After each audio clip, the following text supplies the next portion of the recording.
వాస్తవం చెప్తున్నా సార్, ఒక ఎలిమెంటరీ స్కూలు, హై స్కూల్లో ఆ మధ్యకాలంలో అంటే ఇది వాస్తవం అండి 100%.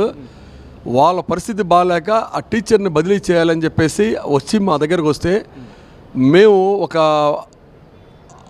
అధికారి దగ్గరికి, ఒక ప్రజాప్రతినిధి దగ్గరికి వెళ్తే ఒకటే చెప్పారు, ఏదైనా చేయగలం తప్ప ఈ బదిలీలు కానీ ఏదైనా సరే దాని విషయంలో, ఎందుకంటే లోకేష్ బాబు గారు దానికి సంబంధించిన మినిస్టరు, సిస్టమ్ ఎలా ఉందో ఆ సిస్టమ్ ప్రకారం వెళ్తుంది తప్ప ఇక్కడ ఎక్కడ జరగదని చెప్పి అన్నారు.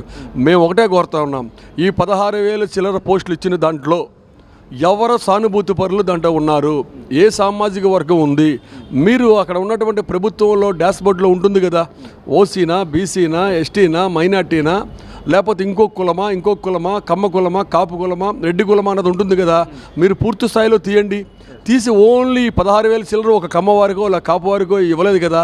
అన్ని సామాజిక వర్గాలు ఉన్నాయి, అన్నీ ఉన్నాయి. వీళ్ళు ఏంటంటే మళ్ళీ ప్రజలను తప్పుదోవ పట్టించాలి, ప్రజలను మోసం చేయాలి, 2029లో ఎన్నికల్లో గెలవాలి అనేటువంటి ఆలోచన విధానంతో ఆ పార్టీ కానీ, జగన్మోహన్ రెడ్డి గారే, వాళ్ళ అనుచరులు కానీ, వాళ్ళ మాజీ మంత్రివర్యులు, మాజీ శాసనసభ్యులు చెప్తా ఉన్నారు.